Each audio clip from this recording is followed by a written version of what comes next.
طرق الغش في العسل.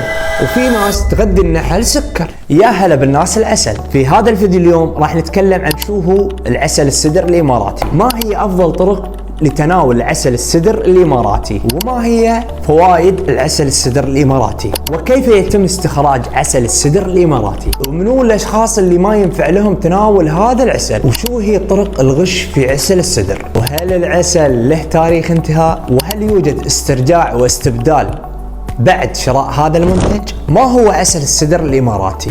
هو عسل سدر طبيعي 100% من أراضي أبو ظبي. كيف يتم استخراج عسل السدر الإماراتي؟ خلوني أشرح لكم. في شجرة اسمها شجرة السدر.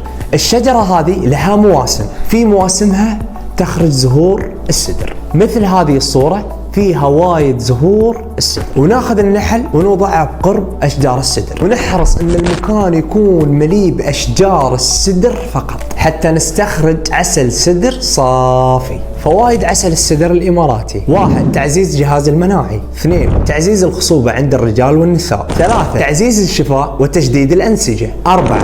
تهدئة الجسم وتحسين النوم، وغيرها الكثير والكثير من الفوائد. وأفضل طريقة لتناول عسل السدر الإماراتي هي على الريق، ممكن مزجه مع الماء الدافئ، وممكن تناوله قبل النوم، ممكن خلطه مع الحليب وأيضا يمكنك استخدامها مع اللحم، وغيرها الكثير من الاستخدامات. منو الأشخاص اللي ما يقدرون تناول عسل السدر؟ لا ينصح استخدام هذا العسل للأطفال الرضع إلا باستشارة الطبيب، والسبب لاحتوائه أحماض عديدة وفيتامينات ومعادن، يصعب على الطفل هضم هذا العسل. طرق الغش في العسل: وفي ناس تغذي النحل سكر، وفي ناس تخلط عسل ذو جودة عالية مع عسل ذو جودة سيئة، فيضيعون على الناس جودة العسل. بعطيكم معلومة يمكن الأغلبية ما يعرفونها.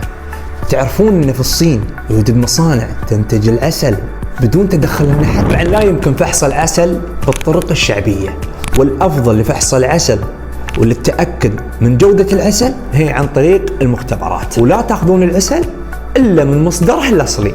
في سؤال الكثير من الناس تسأل عنه: هل العسل له تاريخ انتهاء؟ إذا كان العسل غير معالج بمواد كيميائية ومحفوظ بطريقة جيدة بحيث إنه ما يختلط معاه الماء، ما تنتهي صلاحيته أبداً. وبعطيكم مثال على هذا. أثناء بحث علماء الآثار بقرب من الإهرامات، وجدوا داخل المقابر تحتوي على عسل طبيعي مدفون، والأغرب من ذلك أنهم اكتشفوا أن هذا العسل قابل للأكل حتى أكثر من 3000 سنة. هل شركة جيش النحل توفر الاستبدال والاسترجاع بعد شراء المنتج؟ طبعا أكيد معروفين بضمان 30 يوم على كافة منتجاتهم.